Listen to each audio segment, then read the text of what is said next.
From KAMR Local 4 News, your local election headquarters, this is Politics Today.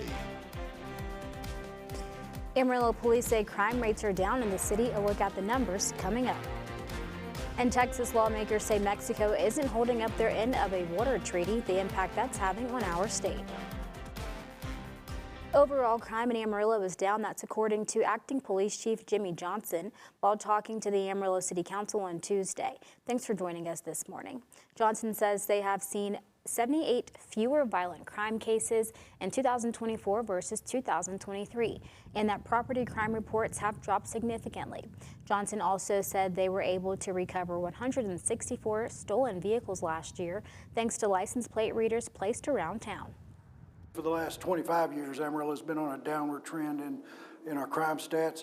There have been some years in there that have spiked, but overall it's been on a downward trend, and that kind of matches the pattern across the nation as well. Johnson says the implementation of new technology over the past few years has helped the department significantly in solving crimes.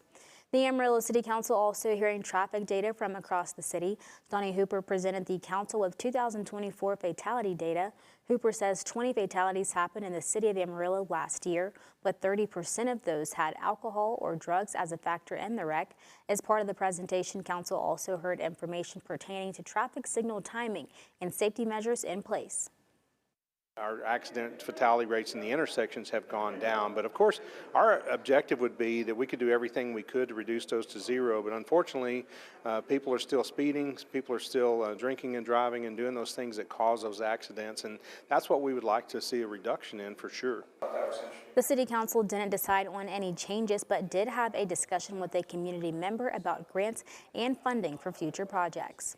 The City of Amarillo has released their water quality data report. The city says their data meets or exceeds state and federal reporting standards.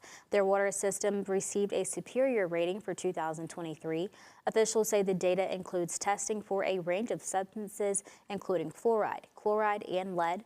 You can read that report on our website, myhighplains.com.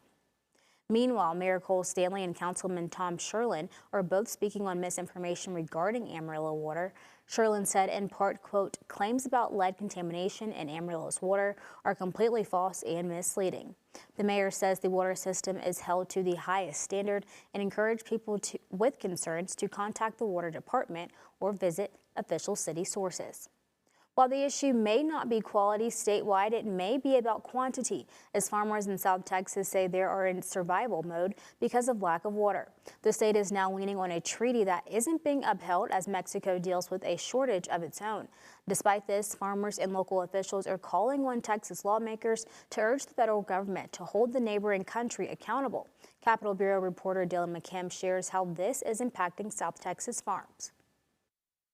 And we're in dire straits right now. Brian Jones is a fourth-generation farmer in Hidalgo County. He and other farmers do not have enough water. This is my third year where I'm only basically planting half of my farm because I don't have enough water to take care of the entire farm. The problem, Jones said, is coming from Mexico, not holding up its end of an 80-year-old treaty. Mexico is supposed to release 1.75 million acre-feet of water to the U.S. every 5 years. The current 5-year cycle ends in October this year, and state officials say Mexico is behind almost 1 million acre-feet. That's billions of gallons of water. We just don't have enough water to take care of what we normally farm. One of the biggest products from the Rio Grande Valley is grapefruit, but as farmers get less water, their output of things like grapefruit will also go down. In fact, in 2024, Texas A&M AgriLife estimated there was a direct loss of nearly $500 million in revenue because of a lack of water. Jones said that means you'll see less Texas products at the grocery store, which will have to be replaced by products from different states or countries like Mexico, which is in the midst of a trade war with the U.S. after President Trump issued 25% tariffs on Mexican goods, making them more expensive for you, the consumer. For Brownsville Public Utilities. But it's not just farmers hurting. Cities in the Rio Grande Valley are also concerned, testifying about their fears to senators on Monday. If this continues, drinking water for cities like Brownsville, McAllen, Harlingen will be at risk. Texas senators will soon vote on a resolution to compel the U.S. government to hold Mexico accountable to the water treaty. But lawmakers also know Texas will have to do more this session than rely on Mexico for water. This is water session. This is when we put things in place that 10, 20 years out from now, we look back and say this was when that got solved. In Austin, I'm Dylan McKim. In November, both countries signed an amendment to the treaty meant to increase the predictability of the water deliveries. Senator John Cornyn urged the State Department to prioritize and ensure South Texas farmers and ranchers have the water they need. Transformation Park is expected to cut their ribbon in less than a month. Coming up after the break, Politics Today's Princess Bryant learns more about the project and the impact it will have in the community.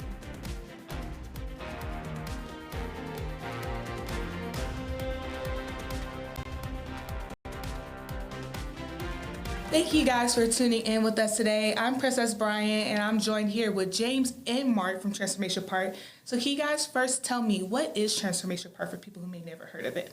Yeah, Transformation Park is a new homeless initiative. It's a true partnership with the City of Amarillo, churches, and commerce partners, all coming together to bring to the table what we each do best. We each bring that piece that we can do that the other one can't, and so it's a true partnership in that way. And so it's going to be new and different than anything that's ever happened in Amarillo. We've studied probably 15 different organizations across the United States, and I call it adopt and adapt. We're adopting their principle and adapting it to our situation, and so trying to bring the best of what we see working, and hopefully melding it all together and making it work for our homeless. Because Amarillo's at a homeless crisis point right now. I mean, it's the highest it's ever been.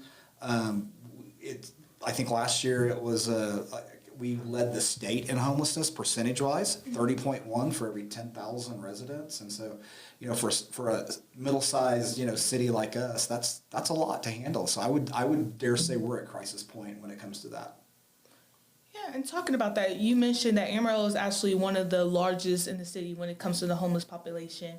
Tell me the effect that really brings to the community. Like you said, we're only a medium-sized town. Yeah. This is compared to Houston, your Dallases, and stuff like that as well. I think for us, I've been asked many, many times the why. Why Amarillo?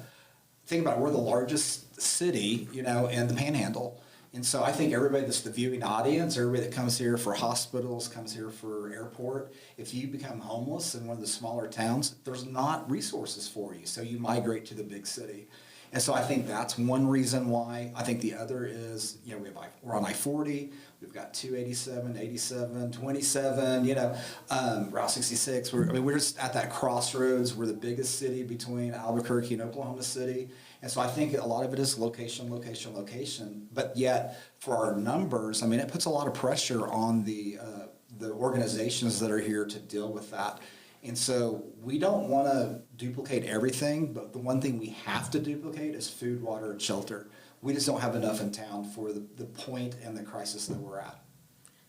Yeah, and Transformation Park, tell me, how is that going to differ from your other shelters that are already in place here? So Guyon Saunders, Faith City, and stuff like that. How is that different for them?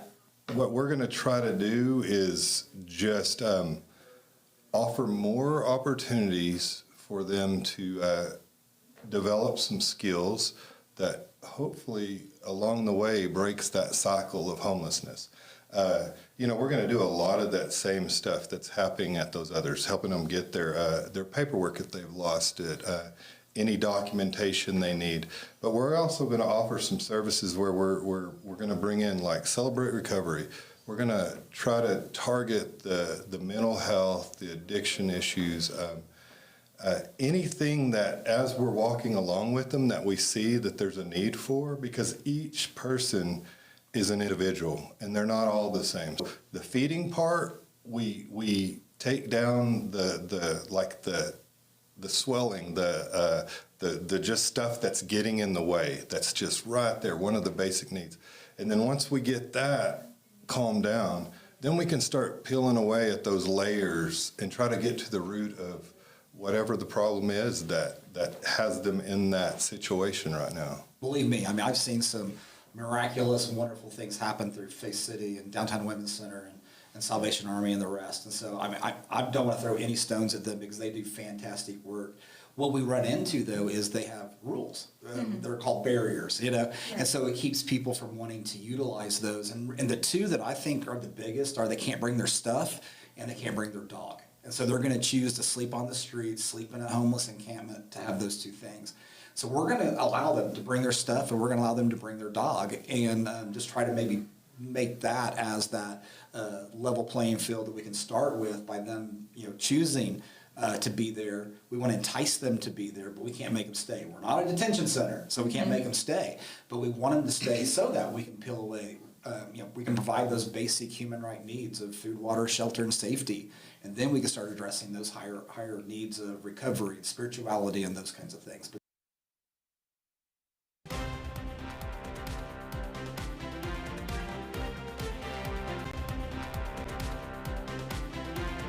And I've heard with Transformation Park that they're all going to be in that area, and you guys are also going to bring resources to that part of town too. Can you tell me what resources are going to be part of Transformation Park? Yeah, we're partnering. So whatever, like James was saying, whatever that person needs, that's who we're going to try to connect them with. It may not actually happen, you know, right in our camp, but we will get them to that place where they can get those resources. And so we kind of become that, you know, the traffic cops who tell them you need to go over here, you need to come over here, you need to come over here. Yeah. And they do a better job of it because we can't be everything to everybody. So there are great organizations here who do wonderful things. So why would we try to replicate that? Why would we try to challenge that? Why not just partner with them? And you brought up an interesting point. You guys are providing shelter for them during that time, but you guys also want them to eventually transition out of the park. Yes. Tell me how you guys get to that transition point. What do you guys do to help them there?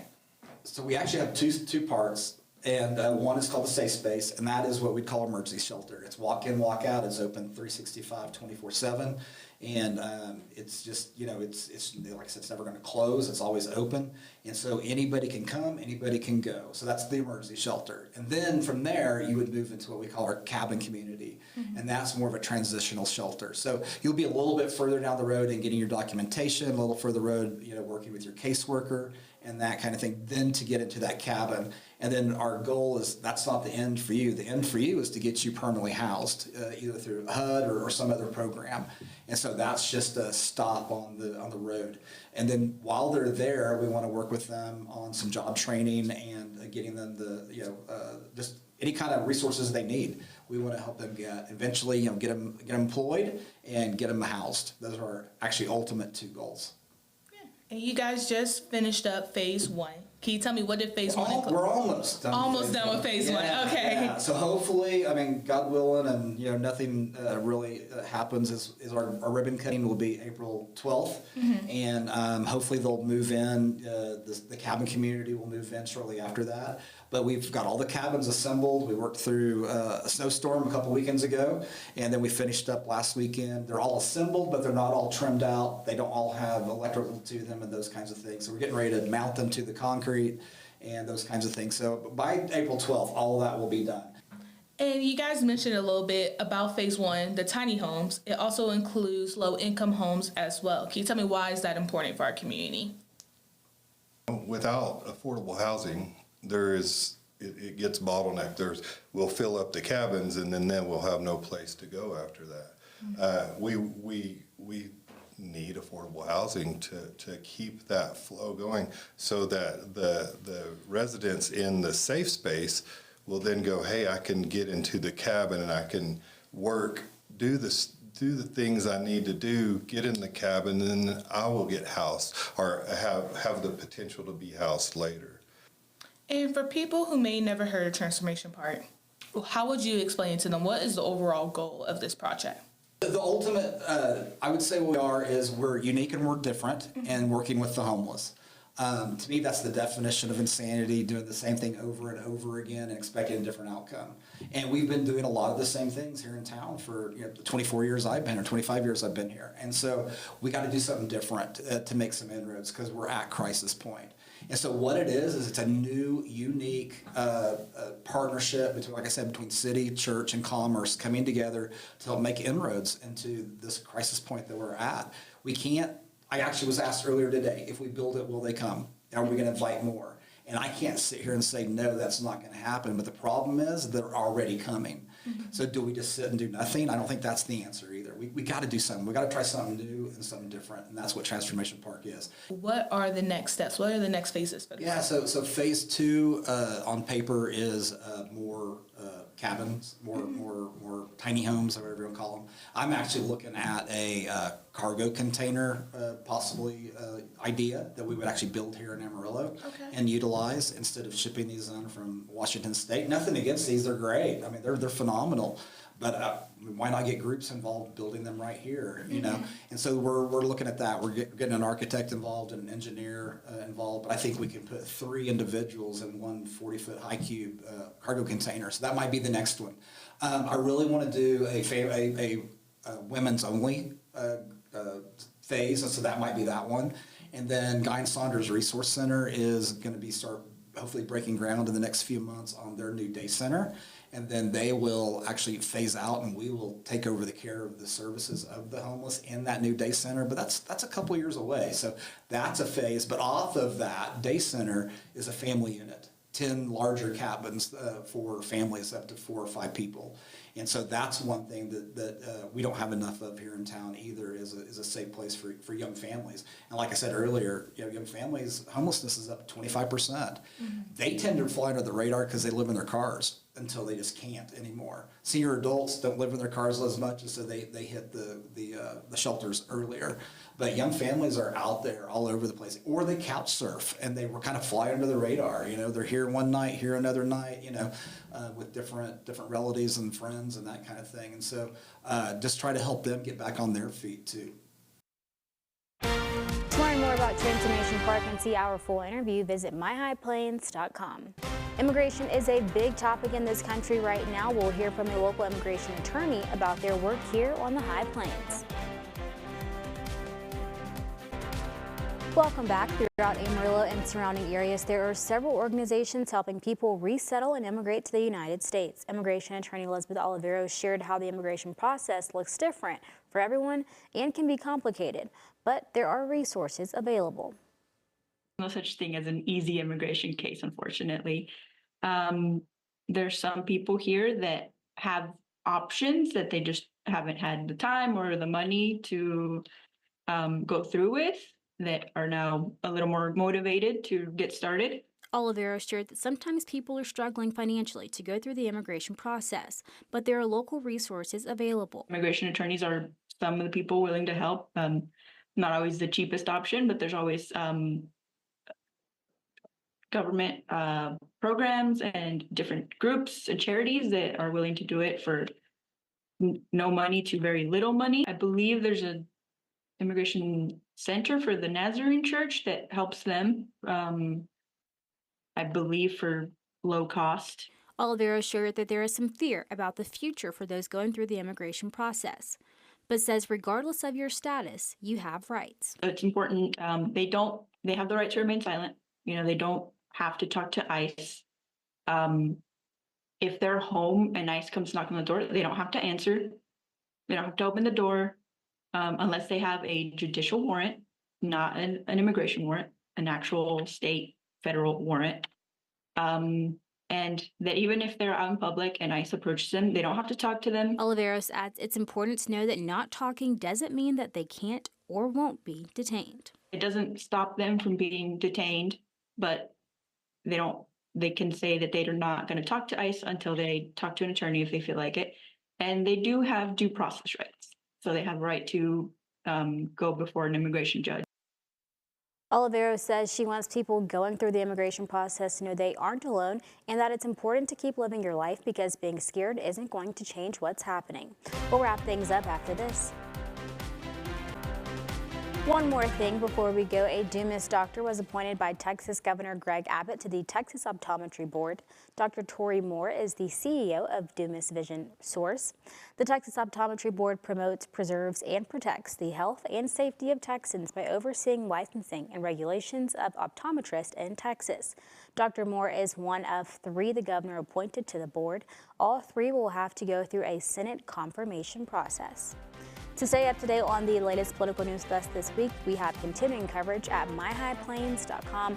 Plus, check us out on Alexa, Instagram, and like us on Facebook. Thanks for joining us, and we'll see you next week.